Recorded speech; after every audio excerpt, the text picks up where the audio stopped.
हिंदुस्तान में corona virus lockdown का 1 साल मुकम्मल होने जा रहा है। वजीर आजम हिंदुस्तान नरेंद्र मोदी ने 22 मार्च 2020 को पहली मर्तबा जनता कर्फ्यू का ऐलान किया था। प्रत्येक देशवासी से एक और समर्थन मांग रहा हूं। ये है जनता कर्फ्यू। जनता कर्फ्यू यानी जनता के लिए, जनता द्वारा खुद पर लगाया गया कर्फ्यू। इस रविवार यानी 2 दिन के बाद 22 मार्च रविवार को सुबह 7 बजे से रात 9 बजे तक सभी देशवासियों को जनता कर्फ्यू का पालन करना है। इस जनता कर्फ्यू के दरमियान कोई भी नागरिक घरों से बाहर न निकले, न सड़क पे जाएं, न मोहल्ले में या सोसाइटी में इकट्ठे हो, अपने घरों में ही रहें। हां, जो आवश्यक सेवाओं से जुड़े हुए हैं उनको तो जाना ही पड़ेगा क्योंकि उनका बहुत बड़ा दायित्व होता है। लेकिन एक नागरिक के नाते न हम जाएं और हम देखने के लिए भी न जाएं। साथियों, 22 मार्च को हमारा ये प्रयास हमारे आत्मसंयम, देश हित में करते हुए पालन के संकल्प का एक मजबूत प्रतीक होगा। 22 मार्च को जनता कर्फ्यू की सफलता, इसके अनुभव हमें आने वाली चुनौतियों के लिए भी तैयार करेंगे। मैं देश की सभी राज्य सरकारों से भी आग्रह करूंगा कि वो जनता कर्फ्यू का पालन कराने का नेतृत्व करें। हमारे देश में कई संगठन हैं, एनसीसी हैं, एनएसएस हैं, कई युवा संगठन हैं, सिविल सोसाइटी है, खेलकूद के संगठन हैं, कई प्रकार के संगठन हैं, धार्मिक संगठन है, सामाजिक संगठन है, सब कोई। सबसे मैं अनुरोध करूंगा कि अभी से लेकर रविवार तक इस जनता कर्फ्यू का संदेश लोगों तक पहुंचाएं, लोगों को जागरूक करें।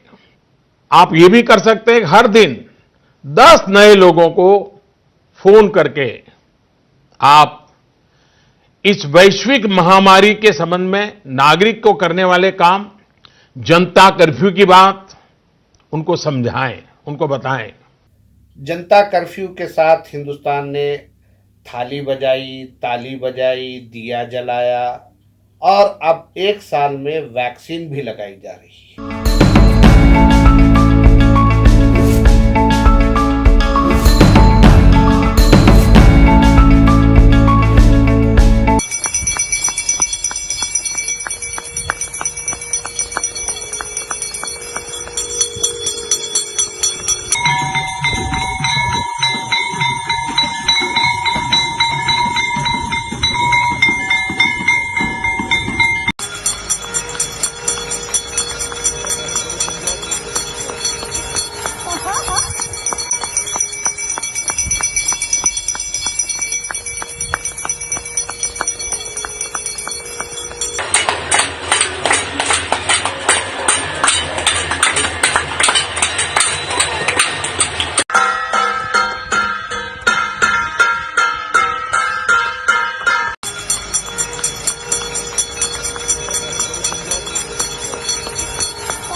लेकिन इसके बावजूद कोरोना वायरस की वबा खत्म होती नजर नहीं आ रही है।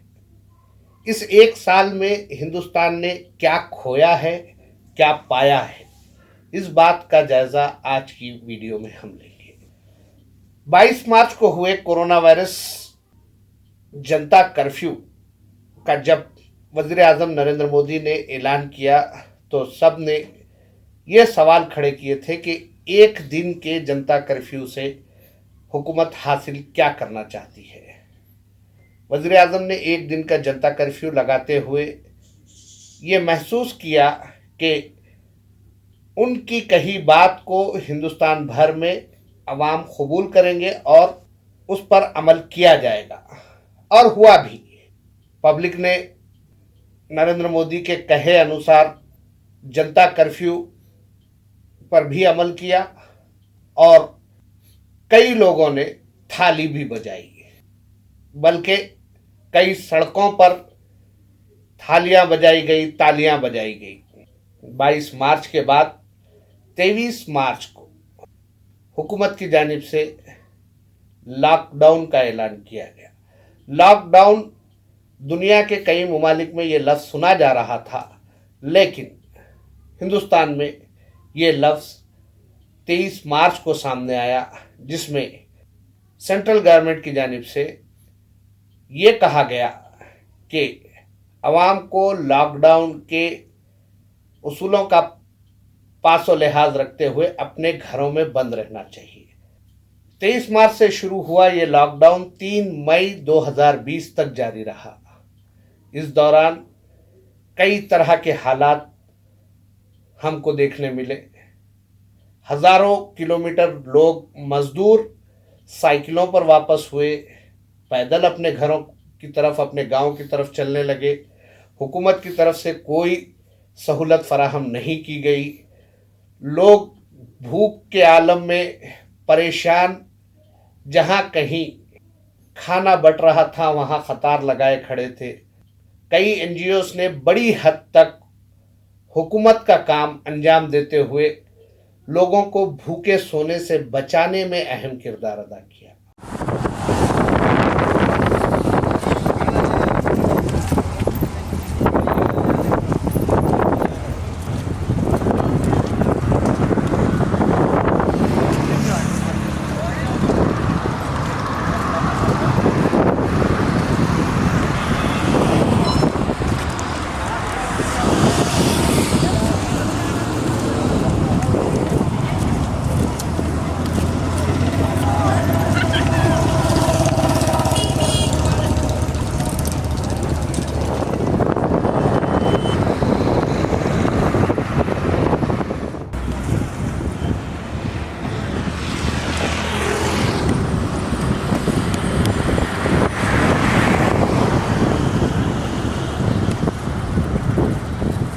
इस एक साल में इंसानियत की कई मिसालें सामने आई, लेकिन वहीं हुकूमत की जानिब से अवाम को नज़रअंदाज करने की बदतरीन मिसालें भी सामने आई। एक साल में हिंदुस्तान की मईशत तबाह हुई। एक साल में हिंदुस्तान में लाखों लोगों की मुलाजिमतें गईं। एक साल के दौरान तिजारती सरगर्मियां इस कदर ठप हुई, बिजनेस इस कदर अबतर हुआ कि अब तक भी संभलने में दुश्वारियां पेश आ रही हैं। इस एक साल के दौरान स्टूडेंट्स की तालीम खराब हुई, स्कूलों की हालत अबतर हुई, कॉलेजेस में तालीम हासिल करने वालों को मुश्किलात का सामना करना पड़ा। इस एक साल में ऑनलाइन एजुकेशन का कॉन्सेप्ट सामने आया और कई लोगों ने इसे अडॉप्ट किया। ऑनलाइन एजुकेशन की तरफ तवज्जो दी गई। साथ ही साथ स्टेट गवर्नमेंट्स की जानिब से गवर्नमेंट हेल्थ सेक्टर की तरफ तवज्जो ज़्यादा दी जाने लगी, जिसका फ़ायदा आइंदा चंद वर्षों में आवाम को मिल सकता है। अब 22 मार्च आने को है, लेकिन 22 मार्च 2020 से 22 मार्च 2021 के दरमियान क्या तब्दील हुआ, अगर इस बात का बारीकी से जायज़ा लिया जाता है तो इस एक बरस के दौरान ऐसी बड़ी तब्दीली रूनुमा नहीं हुई जिसे देखते हुए ये कहा जा सके कि हुकूमत ने कोरोना वायरस पर कंट्रोल हासिल कर लिया है। इस एक साल में लाखों की तादाद में हमारे अपने हमसे जुदा हुए, करोड़ों की तादाद में लोग कोरोना वायरस से मुतासिर हुए। अप्रैल मई जून 2020 के दौरान कॉरपोरेट हॉस्पिटल्स में बिस्तर नहीं मिल रहे थे, गवर्नमेंट हॉस्पिटल में सहूलतें नहीं थी। ये सब हमने देखा। और आज भी महाराष्ट्र में जिस रफ्तार से केसेस बढ़ रहे हैं, मुल्क भर में जिस रफ्तार से केसेस बढ़ रहे हैं, पंजाब में जो हालत कोरोना वायरस की होती जा रही है, मध्य प्रदेश में कोरोना वायरस के मरीजों की बढ़ती हुई तादाद को देखते हुए कहा जा रहा है कि पंजाब किसी भी वक्त मुकम्मल लॉकडाउन की तरफ जा सकता है। महाराष्ट्र में चीफ मिनिस्टर बार बार ये कह रहे हैं उद्धव ठाकरे के अगर पब्लिक की तरफ से कोऑपरेट नहीं किया जाता है, एसओपीज पर इम्प्लीमेंट नहीं किया जाता है, क़वानीन बनाए गए हैं अगर उन पर अमल नहीं किया जाता है तो महाराष्ट्र को लॉकडाउन करना पड़ सकता है। केरला में यही हालत है, कर्नाटक में तेजी से केसेस में इजाफा हो रहा है। इन हालात में हुकूमत की जानिब से जो इक़दाम किए जाने चाहिए वो हो नहीं पा रहे हैं, या फिर अवाम कोरोना वायरस से गाफिल हो चुकी है और खौफ निकल चुका है। यकीनन कोरोना वायरस से डरने की ज़रूरत नहीं है, लेकिन कोरोना वायरस से बचने के लिए जो एहतियाती तदाबीर इख्तियार करने हैं उन्हें इख्तियार करने में किसी किस्म की कोई कोताही नहीं की जानी चाहिए। रियासत तेलंगाना में पिछले 4 दिन के दौरान अगर देखा जाए तो हर दिन केसेस में इजाफा होता जा रहा है। हर दिन स्कूल्स में स्टूडेंट्स को कोरोना वायरस की कंफर्म रिपोर्ट आने लगी है। उस्मानिया यूनिवर्सिटी में 5 पीजी स्कॉलर्स को कोरोना वायरस पॉजिटिव रिपोर्ट आ चुकी है। इसी तरह कई Gurukul schools, Telangana minority residential schools, उसके अलावा तेलंगाना सोशल वेलफेयर स्कूल्स में कोरोना वायरस के पॉजिटिव केसेस सामने आ चुके हैं। कुछ प्राइवेट स्कूल्स, कॉरपोरेट स्कूल्स में भी कोरोना वायरस के केसेस सामने आए हैं। उसके बावजूद ये कहा जा रहा है कि स्कूल्स चलाए जाते रहेंगे, जबकि हुकूमत की यह जिम्मेदारी है कि बच्चों के तहफ़्फ़ुज़ को यकीनी बनाए। स्टेट गवर्नमेंट ने 1 फरवरी से स्कूल्स में बाज़ाब्ता तालीम जो शुरू की है उसका ये नतीजा है कि बच्चों में कोरोना वायरस बढ़ रहा है, बच्चे मुतासिर हो रहे हैं। तेलंगाना हाई कोर्ट ने गैदरिंग्स पर जो एसओपीज आईसीएमआर की हैं उन पर सख्ती से इम्प्लीमेंट करने की बात कही है और कहा है कि 100 से ज़्यादा फ्यूनरल्स में या फंक्शंस में किसी को अटेंड होने न दिया जाए। तेलंगाना स्टेट असेंबली का बजट सेशन चल रहा है और तेलंगाना स्टेट असेंबली के बजट सेशन में अटेंड करने के लिए एमएलएस, मिनिस्टर्स, ऑफिशियल्स, मीडिया, जो कोई असेंबली हॉल के अंदर जाता है वो कंपलसरी अपना कोरोना वायरस टेस्ट करवाए। ये ऑर्डर्स हुकूमत की जानिब से निकाले गए, लेकिन ऐसे कोई orders university students, school students, college students के लिए नहीं निकाले गए। तो इससे अंदाजा होता है कि हुकूमत अपना दामन झाड़ने की कोशिश कर रही है। ऐसे में आवाम की जिम्मेदारी है कि वो कुछ और वक्त सही कोरोना से महफूज रहने के लिए जारी किए गए एहतियाती तदाबीर पर सख्ती से अमल करें। सितंबर ता दिसंबर 2020 के दौरान 90 लाख एम्प्लॉइज अपनी मुलाजिमत खो चुके हैं। कोई छोटा फिगर नहीं है। बेरोजगारी की शरह में 9% का इजाफा रिकॉर्ड किया गया है। इतना ही नहीं बल्कि नरेंद्र मोदी गवर्नमेंट जो कि 2025 तक इंडियन इकोनॉमी को $5 ट्रिलियन तक ले जाने की बात कर रही थी, वो भी अब अपने इस दावे पर बरकरार नहीं रह पाएगी, क्योंकि ऑफिशियल्स का यह मानना है कि 2025 तक सिर्फ $2.8 ट्रिलियन तक ही हमारी इकोनॉमी पहुंच सकती है। इससे इस बात का अंदाजा होता है कि हमारी इकोनॉमी को भी बहुत बड़ा झटका लगा है। इंडियन गवर्नमेंट की जानिब से जो बजट सामने आया, उस बजट में किसी कदर इकोनॉमी को संभालने की कोशिश की गई और कंस्ट्रक्शन फील्ड में जो चीज़ें इस्तेमाल होती है, कंस्ट्रक्शन मटेरियल जो इस्तेमाल होता है, उस पर जो रियायतें देने की बात की गई, उससे ऐसा महसूस हो रहा था कि एम्प्लॉयमेंट में इजाफा होगा और कंस्ट्रक्शन फील्ड में तेजी से एम्प्लॉयमेंट मिल सकता है। इसीलिए गवर्नमेंट ने ऐसा किया है। इसका कुछ फायदा जरूर हुआ है। उसका अंदाजा नए ईपीएफओ अकाउंट से, यानी एम्प्लॉयज प्रोविडेंट फंड अकाउंट से लगाया जा सकता है। गवर्नमेंट की जानिब से बजट की पेशकशी के बाद 13.36 लाख नए ईपीएफ अकाउंट खोले गए हैं, जबकि पिछले एक साल के दौरान 71,01,000 account, EPF account, PF account जिन्हें कहते हैं, प्रोविडेंट फंड के अकाउंट, वो क्लोज किए गए हैं। क्लोज किए गए हैं मतलब ये है कि ईपीएफ एम्प्लॉइज जो हुआ करते थे, 71 लाख एम्प्लॉइज बेरोजगार हुए हैं और अपने प्रोविडेंट फंड के अकाउंट बंद कर चुके हैं।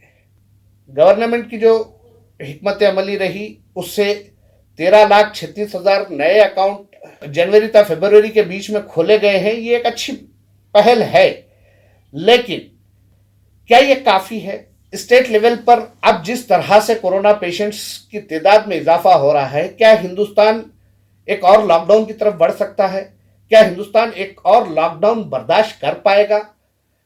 मौजूदा हालात में अगर इन बातों को देखा जाए तो हिंदुस्तान की कैपेसिटी नहीं है कि वो एक और लॉकडाउन बर्दाश्त करे। अगर एक और लॉकडाउन होता है, चाहे हिंदुस्तान में हो, चाहे तेलंगाना में हो, चाहे महाराष्ट्र में हो, चाहे पंजाब में हो, चाहे मुल्क की किसी रियासत में हो, अगर एक और लॉकडाउन होता है तो उस स्टेट को और कंट्री को बहुत बड़े नुकसानात का सामना करना पड़ेगा।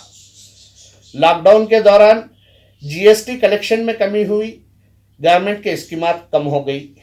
जीएसटी जो कलेक्ट होता था वही वेलफेयर स्कीम्स के नाम पर आवाम के दरमियान में पहुंचता था। जब जीएसटी कलेक्शन ही नहीं है तो वेलफेयर स्कीम्स कहां से चलेंगी? अगर फिर से एक लॉकडाउन होता है तो फिर से जीएसटी कलेक्शन मुतासिर होगा, फिर से कारोबार मुतासिर होंगे, फिर से तिजारत बंद होगी, फिर से मुलाजिमतें जाएंगी, फिर से तालीम मुतासिर होगी। इसीलिए एक और लॉकडाउन से महफूज रहने के लिए, महफूज रहना अगर है तो आवाम को चाहिए कि वो जहां तक मुमकिन हो सके एहतियाती तदाबीर पर अमल करते हुए समाजी फासले की बरकरारी, मास्क का लुजूम, सैनिटाइजर का इस्तेमाल, इन चीज़ों को लाजमी कर लें ताकि किसी और मुसीबत का सामना न करना पड़े।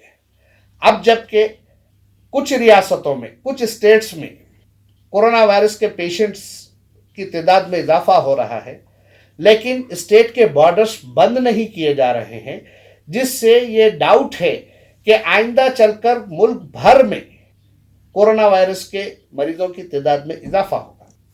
पिछले 2 महीने से सीरम इंस्टीट्यूट ऑफ इंडिया और भारत बायोटेक की जानिब से तैयार की गई 2 वैक्सीन, कोविशील्ड और कोवैक्सीन दी जा रही है, लेकिन उसके बावजूद भी केसेस में होने वाले इजाफे से ये बात क्लियर हो रही है, जो हम पहले भी कह चुके हैं कि जो वैक्सीन आ रहा है वो वैक्सीन कोरोना वायरस मर्ज का इलाज नहीं है, बल्कि आपके लिए सिर्फ इम्यूनिटी बूस्टर का काम करेगा।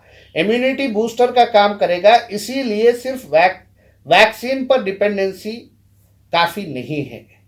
तो ऐसे में अवाम पर बहुत बड़ी जिम्मेदारी आयद होती है कि वो अपनी मईशत के साथ साथ मुल्क की मईशत के तहफ़्फ़ुज़ के अलावा अपनी सेहत को बेहतर बनाने के लिए उन उसूलों पर अमल करते रहे जो कोरोना वायरस के दौरान कोरोना वायरस को फैलने से रोकने के लिए बताए गए थे। 90 लाख लोगों के मुलाजिमतें चली गई। हुकूमत की जानिब से उनके लिए कोई मंसूबा नहीं है। यह हुकूमत की लापरवाही है। 20% से ज़्यादा मुलाजिमतें जाने के बावजूद गवर्नमेंट उन सेक्टर्स पर तवज्जो नहीं दे पा रही है, जिसकी अहम वजह यह है कि मुल्क भर में एक अटेंशन डाइवर्शन पॉलिसी पर इम्प्लीमेंट किया जा रहा है और बेसिक इश्यूज जो हैं उन पर बात करने के बजाय मजहबी इश्यूज पर बात की जा रही है। 19 मार्च 2021 को मुल्क भर में 40,000 से ज़ायद कोरोना पॉजिटिव केसेस सामने आए हैं, लेकिन उसके बावजूद हिंदुस्तान हारा नहीं है। हिंदुस्तान इन हालात का मुकाबला कर रहा है। एक साल के दौरान हिंदुस्तान में 1,15,14,331 लोग कोरोना वायरस से मुतासिर हुए हैं। 1,59,370 यानी 1,59,370 लोगों की मौत कोरोना वायरस की वजह से हो चुकी है, लेकिन इसके बावजूद हिंदुस्तान के अवाम में कोरोना वायरस का खौफ नहीं है। यकीनन इस वायरस से खौफजदा होने की ज़रूरत नहीं है, मगर एहतियात बहुत ज़रूरी है।